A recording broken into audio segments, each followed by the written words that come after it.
विद्यार्थी मित्रांनो, मी शिल्पा आशिष मेश्राम, शासकीय अध्यापक महाविद्यालय अकोला येथे बीएड प्रथम वर्ष प्रशिक्षणार्थी छात्रसेवा कार्ड अंतर्गत मी सराव पाठ घेत आहे। विषय मराठी, वर्ग 9वा। या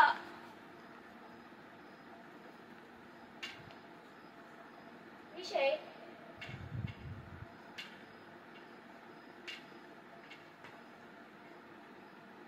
मराठी घटक, उपघटक,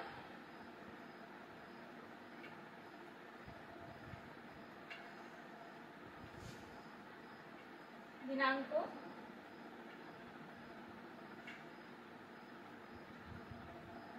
25 जून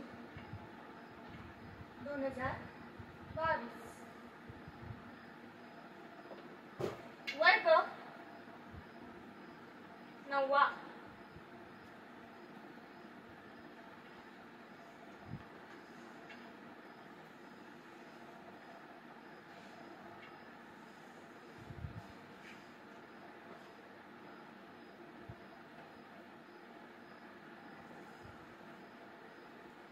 चला तर विद्यार्थी मित्रांनो, मी तुम्हाला काही प्रश्न विचारते। मला काही तुम्ही प्रश्नाची उत्तरे द्या की तुम्हाला कोणकोणते संत माहित आहेत महाराष्ट्रात होऊन गेलेले आणि संपूर्ण भारतामध्ये कोणकोणते संत होऊन गेलेले आहेत? अगदी बरोबर की संत एकनाथ, संत जनाबाई, संत ज्ञानेश्वर, संत तुकाराम आणि राष्ट्रसंत तुकडोजी महाराज।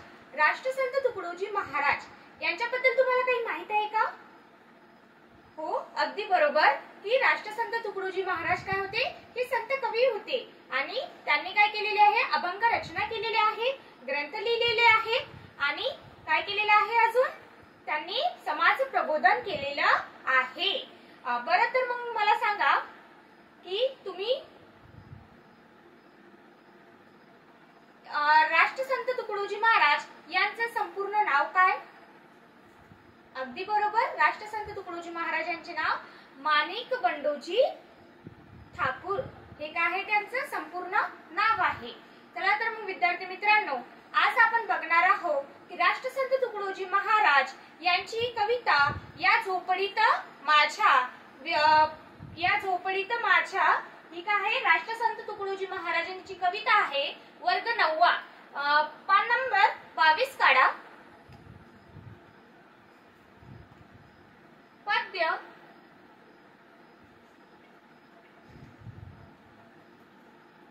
उपघटक या झोपडीत माझ्या ही कोणाची कविता आहे? राष्ट्रसंत तुकडोजी महाराज। राष्ट्रसंत तुकडोजी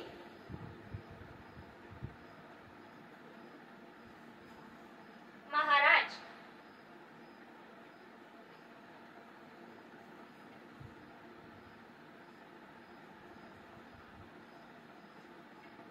कवी आहेत राष्ट्रसंत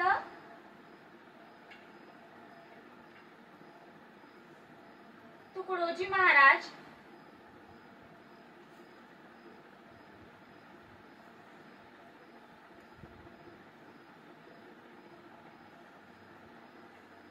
मी जे काही फळ्यावर लिहिलेले आहे ते तुम्हाला दिसत आहे? बरोबर। चला तर मग आपण या झोपडीत माझ्या या कवितेला सुरुवात करूया।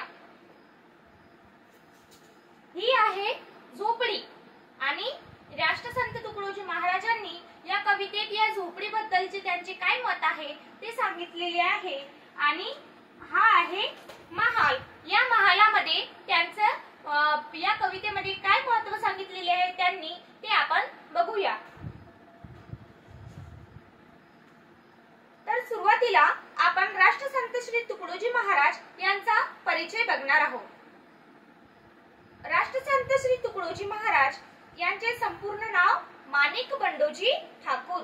त्यांचा जन्म 1909 साली आणि त्यांचा मृत्यू झाला 1968 साली.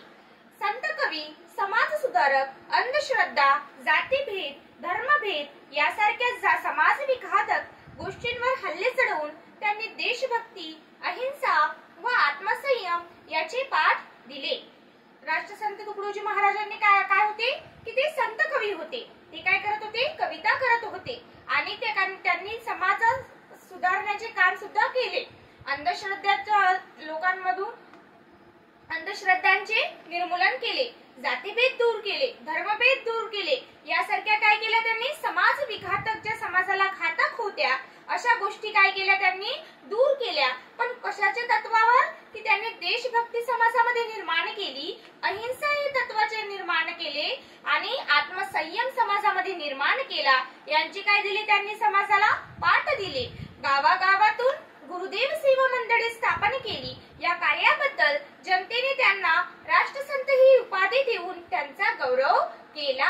राष्ट्रसंत तुकडोजी महाराजांनी काय केलं? गावागावामध्ये मंडळे स्थापन केली आणि त्या मंडळांच्या माध्यमातून त्यांनी जे समाज कार्य केलं, त्यांच्या त्या कार्याला बघून लोकांनी त्यांना कोणती पदवी दिली? की राष्ट्रसंत ही काय दिली? पदवी दिली आणि या पदवीने त्यांचा काय केला? गौरव केला. अनुभव सागर, भजनावली, सेवा स्वधर्म, राष्ट्रीय भजनावली इत्यादी पुस्तके प्रकाशित आहेत. ते नुसता काय संत कवीच नसून त्यांनी काय लिहिलेले आहेत? पुस्तके सुद्धा लिहिलेली आहेत. पुस्तके कोणकोणती आहेत त्यांची? अनुभव सागर, भजनावली, सेवा स्वधर्म, राष्ट्रीय भजनावली इत्यादी काय आहेत त्यांची? पुस्तके प्रकाशित आहेत. शिक्षण, भेदाभेद व अस्पृश्यता निर्मूलन, अंधश्रद्धा निर्मूलन, स्वच्छता, सर्वधर्म समभाव याविषयी कडकडीचे आवाहन करणारा व अज्ञानी जनतेला वात्सल्ययुक्त भूमिकेतून लोकशिक्षण देणारा त्यांचा ग्रामगीता हा ग्रंथ खेडोपाडी काय केला जातो? आदराने वाचला जातो. स्वच्छतेविषयी आणि इतर काही गोष्टींविषयी जसे की शिक्षण, भेदाभेद आणि अस्पृश्यता निर्मूलन, अंधश्रद्धा निर्मूलन, स्वच्छता, सर्वधर्म समभाव या सर्वांचे आवाहन कशामध्ये केलेले आहे? राष्ट्रसंत तुकडोजी महाराजांनी ग्रामगीता या ग्रंथामध्ये. आता या झोपडीत माझ्या त्यांनी काय सांगितलेले आहे ते आपण बघूया. सुख आणि आर्थिक सुबत्ता यांचा काही संबंध नसतो. तुकडोजी महाराज काय म्हणतात की सुखाचा आणि कशाचा? आर्थिक सुबत्तेचा. आर्थिक सुबत्ता म्हणजे पैसा. या दोघांचा काही संबंध असतो का? नाही, या दोघांचा काही संबंध नसतो. कारण सुख आणि दुःख या काय आहेत? मानवी मनाच्या भावना आहेत. या सगळ्या मानवी मनाचे विकार आहेत, मानवी मनाच्या भावना आहेत. लहानशा झोपडीतही शांती सुखाचा अनुभव व आनंद सदैव कसा मिळतो याचे वर्णन प्रस्तुत कवितेतून केलेले आहे. की राष्ट्रसंत तुकडोजी महाराजांनी सांगितलेले आहे की या लहानशा झोपडीमध्ये सुद्धा आपल्याला काय मिळतो? आनंद मिळतो आणि तो सदैव आनंद आपल्या कायम अनुभवात राहतो असे वर्णन केलेले आहे. चला तर मग विद्यार्थी मित्रांनो, आता आपण या कवितेला चाल लावूया आणि तुम्ही सर्वजण माझ्या बरोबर चाल लावा. राजासची महाली सोके कधी मिळाली, ती सर्व प्राप्त झाली या झोपडीत माझ्या. भूमीवरी पडावे, तारांकडे पहावे, प्रभुनाम नित्य गावे या झोपडीत माझ्या. पहारे आणि तिजोऱ्या त्यातून होती चोऱ्या, दारास नाही दोऱ्या या झोपडीत माझ्या. जातात या महाला मज्जाव शब्द आला, भीतीनं या वयाला या झोपडीत माझ्या. महाली महूबीच्याने कंदील श्यामदानी, आम्हा जमीन माने या झोपडीत माझ्या. येता तरी सुखी या, जाता तरी सुखी जा, कोणावरी न बोजा या झोपडीत माझ्या. पाहून सौख्य माते देवेंद्र तो हिलाजे, शांती सदा विराजे या झोपडीत माझ्या. काय आहे? राष्ट्रसंत तुकडोजी महाराजांची या झोपडीत माझ्या ही कविता आहे. आणि याचा काय बघणार आहोत आता आपण? अभ्यासणार आहोत की भावार्थ अभ्यासणार आहोत. राजासची महाली सोके कधी मिळाली. काय म्हणतात राष्ट्रसंत तुकडोजी महाराज? राजाला कधी महाली सौख्य मिळाली का? सौख्य म्हणजे सुख आणि महाली म्हणजे राजवाडा. शब्दार्थ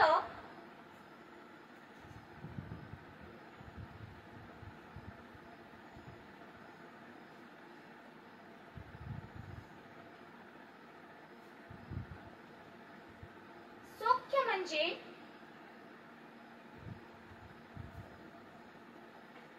सुख.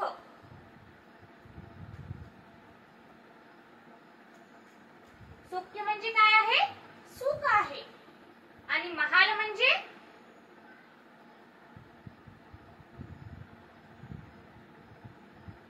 राजवाडा.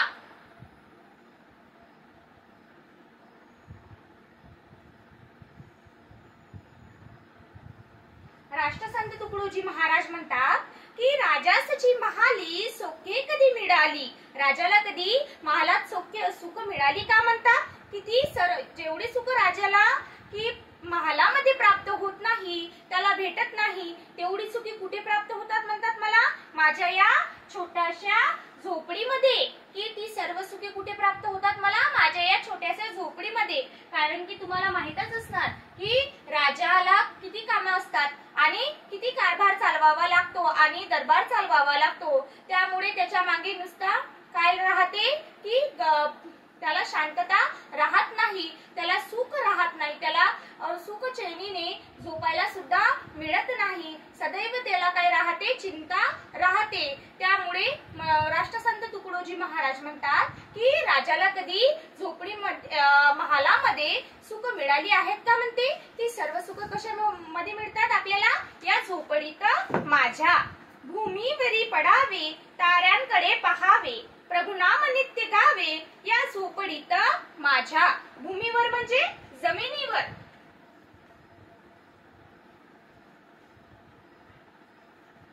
भूमीवर म्हणजे जमिनीवर.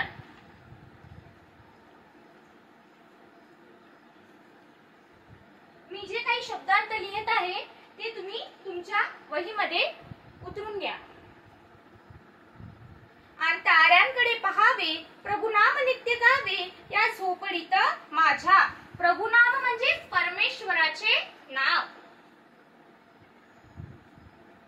प्रभु नाम म्हणजे परमेश्वराचे नाव.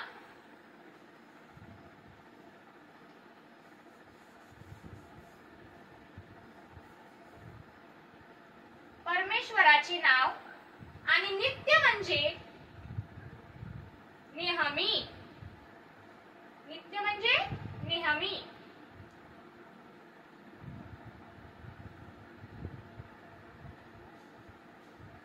भूमीवरी पडावे ताऱ्यांकडे पहावे, प्रभुनाम नित्य गावे या झोपडीत माझ्या.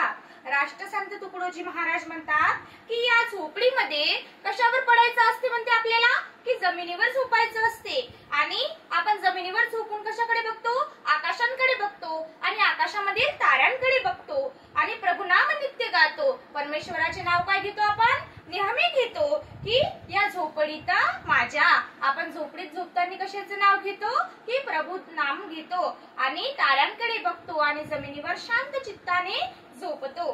पहारे आणि तिजोऱ्या त्यातून होती चोऱ्या, दारास नाही दोऱ्या या झोपडीत माझ्या. पहारे म्हणजे देखरेख आणि लक्ष ठेवणे. पहारे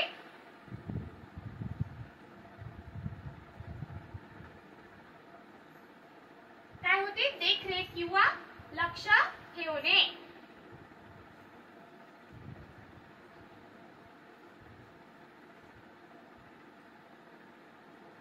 आणि तिजोऱ्या म्हणजे कपाट.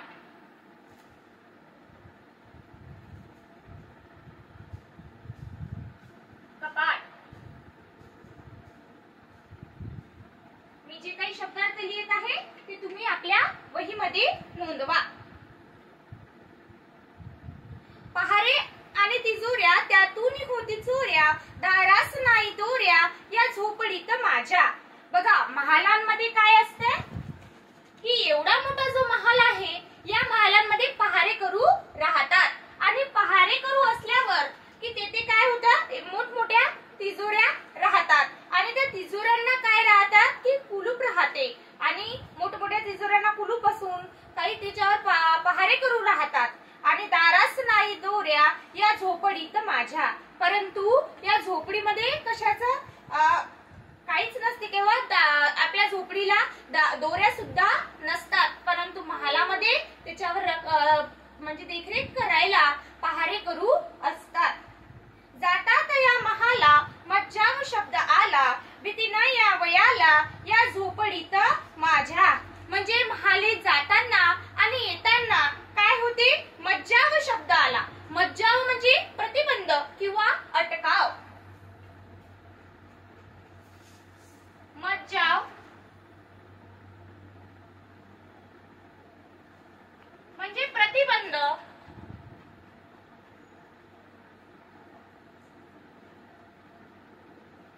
किंवा अटकाव.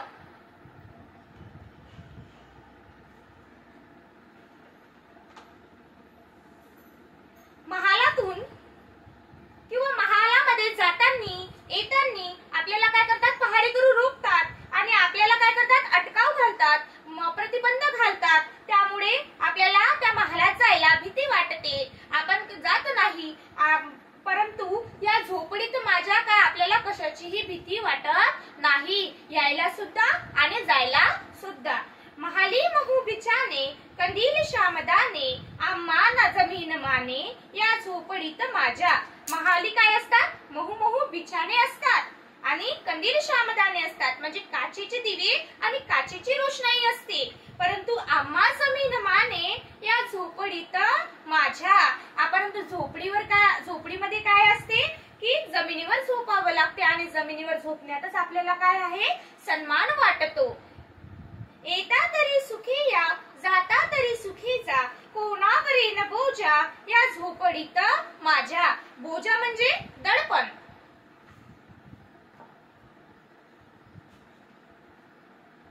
बोजा म्हणजे दडपण.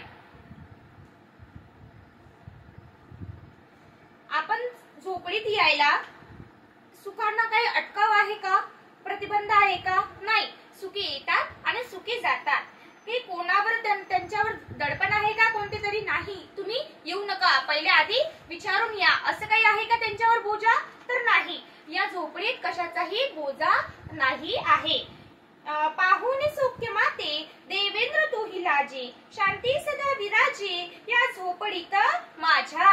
पाहुणे सौख्य, सौख्य म्हणजे माहितच आहे तुम्हाला, सौख्य म्हणजे काय आहे, सुख आहे. आणि देवेंद्र तोही लाजे, माते म्हणजे माझे आणि देवेंद्र तोही लाजे. देवेंद्र तर तुम्हाला माहितच आहे, देवाचा देव म्हणजे तो देवेंद्र. आणि त्यामुळे म्हणतात कवी की पाहुणे सौख्य माते.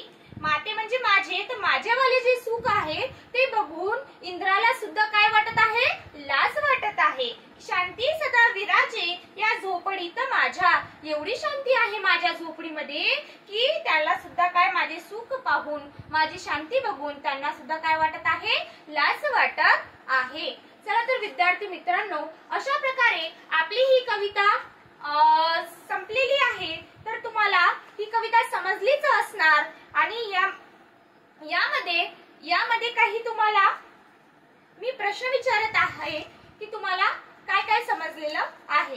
तर मला सांगा, या झोपडीत माझ्या या कवितेचे कवी कोण आहे? राष्ट्रसंत श्री तुकडोजी महाराज. अगदी बरोबर.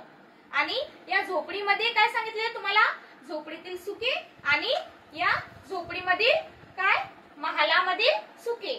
झोपडीतील सुखे बघितली आपण, महालामधील सुखे बघितली आणि शब्दार्थ बघितले. सौख्य म्हणजे सुखे, सुख. महाल म्हणजे राजवाडा, भूमीवर म्हणजे जमिनीवर. आणि अशा प्रकारे ही कविता आपण अभ्यासली आहे.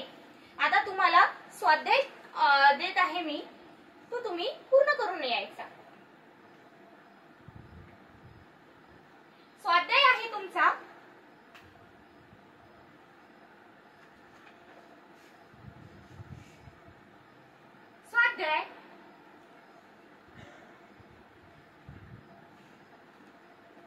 येतील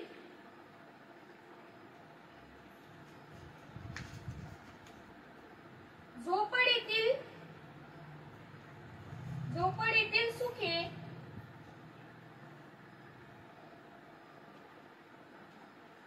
व महालातील सुखे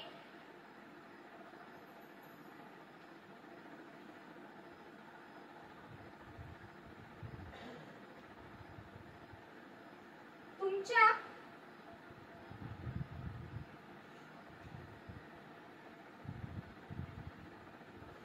शब्दात लिहा.